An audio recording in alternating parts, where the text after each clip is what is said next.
Tremendo schianto lungo la tangenziale di Padova all'altezza dell'uscita 21C nel comune di Limena. Si è sentito male al volante il sessantenne camionista serbo che era alla guida del mezzo pesante e che per pura casualità non ha coinvolto ulteriori mezzi.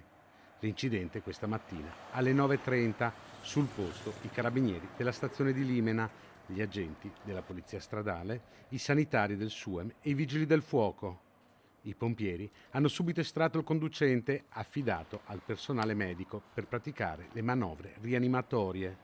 Da subito le sue condizioni sono sembrate gravissime. La disperata corsa in ospedale, ma appena arrivato in pronto soccorso, l'uomo è spirato per complicazioni cardiorespiratorie.